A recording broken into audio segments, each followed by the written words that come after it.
Welcome to the Deep Dive. I'm Mark Buzz. And I'm Anna Bugs. Today, we're tackling a really common question, one that seems to pop up all over the DIY world online. Mm-hmm. Can you actually use baking soda to, get rid of mice? Right. It's one of those things you see suggested, and we actually had a listener ask specifically about it. They wanted to know if there's any truth to this home remedy idea. Exactly. So that's our mission today. We're going to really dig into whether baking soda is, well, a legitimate solution or if it's just another one of those internet myths floating around. And we've got some pretty interesting information to go through here based on an article from Simple Pest Management. They take a good look at let's say, the science and the practical reality behind this whole idea. Yeah, it seems like they've really done their homework on this one. Definitely gives us a solid foundation to understand, what's actually going on. Okay, so let's unpack it. Yep. Why baking soda? Yeah. Why is that even in the conversation when we're talking about mouse control? What's the core idea? Well, what's interesting is the fundamental concept, it really boils down to a chemical reaction. Okay. Baking soda, that's sodium bicarbonate, when it mixes with stomach acid, it produces carbon dioxide gas.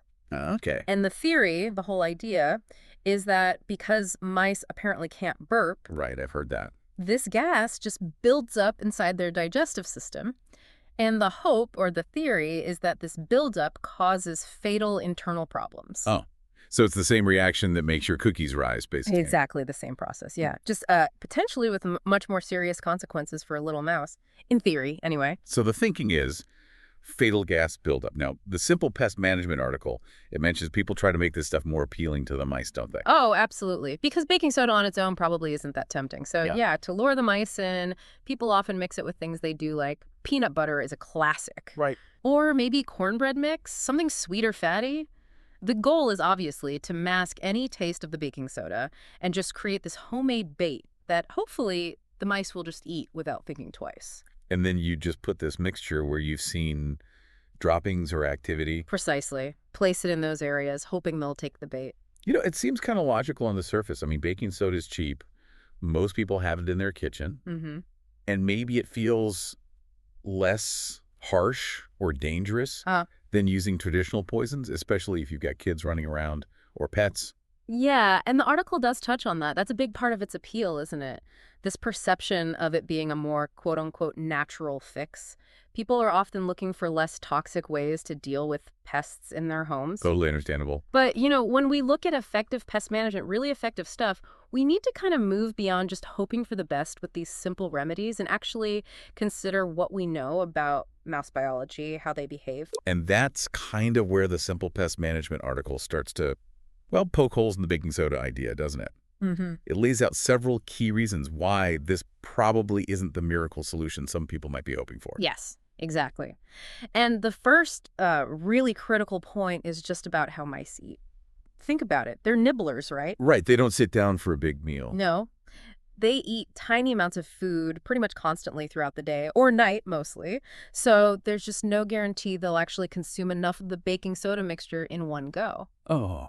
Not enough to cause any significant gas buildup, let alone something fatal, especially if, they've got other food options readily available in your house. Right. Yeah.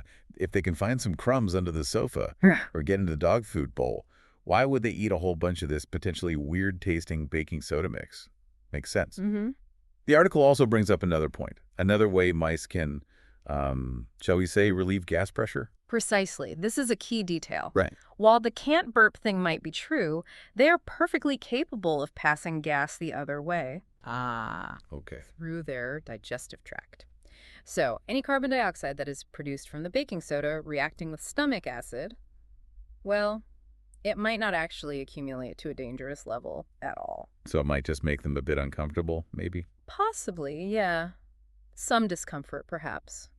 But a fatal outcome seems much, much less likely than that initial theory suggests. So the whole idea that they'll just kind of inflate and pop from internal pressure? Mm-hmm. Maybe a bit of an oversimplification? Definitely sounds like it. And even if, let's say, they do eat a noticeable amount, the article points out another practical issue. You're not likely to see immediate results. Or maybe any results. Yeah, that seems like a big drawback. Unlike, say, a snap trap where you know pretty quickly if it's worked. Exactly. With baking soda, you're just kind of left guessing, aren't you? Completely. You put the bait out, Maybe it disappears, maybe it doesn't. You won't know if it actually had any effect, how long it might have taken if it did, or even if the mice you were targeting are still around or if new ones moved in. That delayed and, well, totally unpredictable nature makes it a really unreliable approach, doesn't it? Especially if you think you have a growing mouse problem. You need something more certain. For sure. Reliability is key in pest control. And it sounds like this method gets even less likely to work if you're dealing with something bigger than your average little house mouse, like, say, a rat. Oh, absolutely. Good point. Larger rodents, like rats, they tend to be much more cautious about new food sources anyway. Neophobia, it's called. Right, they're suspicious. Very. They're harder to entice with simple baits like this, and just their sheer size means they'd have to consume way, way more baking soda for it to potentially have any significant physiological effect. It's just not realistic for rats. Okay, so summing that part up, the baking soda approach, it doesn't sound very promising at all, really. Not based on this analysis, no. So what does simple pest management suggest are the actually effective ways to deal with a mouse problem? If baking soda's out, what's in? Well, they recommend what most pest professionals do, a comprehensive strategy. It's not just about killing the mice you see, it's about preventing them from getting in and thriving in the first place. Right, makes sense. So their absolute first key step is sealing up any and all potential entry points into your home. That sounds crucial. It really is. Mice can squeeze through incredibly tiny gaps, like dime-sized holes. So finding and sealing those cracks in the foundation, gaps around pipes, under doors, that's vital for long-term prevention. Cut off their access roads. Okay, that makes perfect sense. You stop them getting in. What else do they emphasize? Next up is removing their food sources. Sanitation, basically. The basics. The basics, but they're so important. Storing your food, including pet food, in airtight containers. Cleaning up crumbs and spills right away and not leaving dirty dishes in the sink overnight. If you eliminate their easy access to food and water, your home becomes much, much less attractive to them. They're less likely to stick around even if they do get in. Good old-fashioned hygiene. Crucial. Okay, so prevention is key. Sealing up, cleaning up. But what about actually catching the mice that might already be inside? What methods does the article say work? Right. For removal, they still recommend the tried and true physical traps. Like snap traps. Yep. Snap traps are often the most effective and quickest, but also glue traps, though some people have concerns about those, and live traps if you prefer to catch and release them far away. Okay. The key with any trap is strategic placement. You need to put them where you've seen the mouse activity along walls, behind appliances, in cupboards, and often using multiple traps is better than just one, especially if you suspect more than a couple of mice. Right. Increase your chances. Now, what about those, the natural repellents people talk about? Things like peppermint oil. Does the article mention those? It does, yeah. They acknowledge that some homeowners find that certain strong scents, like peppermint oil or maybe cayenne pepper, can act as a deterrent. Mice apparently don't like strong smells. But, and this is important, they rightly point out that these are generally more effective as maybe part of a broader prevention strategy rather than a primary way to eliminate an active infestation that's already established. Ah, I see. Think about it. A really determined mouse that has found a warm place to nest and a decent food source. It isn't likely to be completely deterred for long just by a smell, It might avoid the immediate area, but it won't necessarily pack its bags and leave the house. Okay, so the essential oils are more of a maybe help keep them away thing rather than a definitely get rid of them now solution. That seems to be the consensus, yes. More preventative than corrective. And ultimately, where does this lead? The article seems to point towards getting professional help as, well, the most reliable path if you've got a real problem. That really is their key takeaway, especially for significant or persistent infestations. For truly effective and, importantly, lasting rodent control, they strongly recommend contacting a professional pest management service. Like Simple Pest Management themselves, for instance.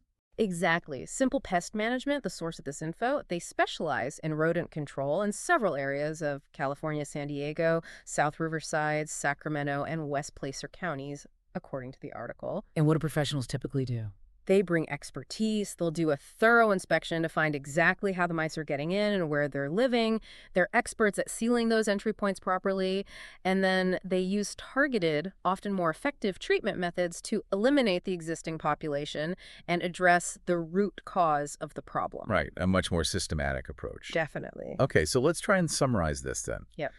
While the idea of using, plain old baking soda as a simple, maybe natural mouse killer is definitely out there on the internet, Very popular. the actual science and what we know about how mice behave suggests it's, well, really not a dependable solution. Probably not going to work reliably. Seems that way. They might not eat enough of it. Right. They can still expel the gas anyway. Yeah. And the results, if any, are super unpredictable and delayed, just not reliable. So, for effective control, it's far better to focus on the fundamentals. Preventing entry by sealing things up, eliminating their food and water sources through good sanitation, using proven trapping methods correctly. Yes. And, importantly, considering professional help when you need reliable, lasting results, especially for a bigger problem. Exactly right. It's always tempting, isn't it, to look for those super easy, cheap fixes you see online. Oh, yeah. But when it comes to something like pest control, where you want the problem gone, a well-rounded, proven approach is generally going to be the most effective way to actually protect your home in the long run. Well, hopefully this deep dive has clarified things a bit on this very common DIY pest control question. It's always good to separate the facts from the hopeful thinking sometimes. Absolutely. And understanding why some of these popular home remedies might not actually work is just as important as knowing what methods do have a good chance of success. And that's really what we aim to do here on the deep dive. So if you're enjoying this kind of in-depth look at topics like this, please do make sure to like and follow us wherever you're listening. It really helps us out. Definitely. And, if you happen to be dealing with a mouse issue yourself and you're in one of the areas they serve, San Diego, South Riverside, Sacramento, or West Placer counties in California, well, based on the thorough information we discussed today from Simple Pest Management, it might be worth checking them out. Maybe give them a follow on social media too. See what they're about. Good point. Now, just thinking about this whole thing, the appeal of those simple, maybe natural solutions. Yeah. It does make you wonder, doesn't it? What other common household items might people mistakenly believe are effective pest control methods? That's interesting, like dryer sheets for spiders or coffee grounds for ants, things like that. Exactly. And what could be the potential downsides of relying too much on these kinds of unproven remedies when you've got an actual pest problem brewing? Yeah, delaying effective treatment could definitely make things worse. Definitely something interesting to consider. Food for thought. Well, thanks for taking this deep dive with us today.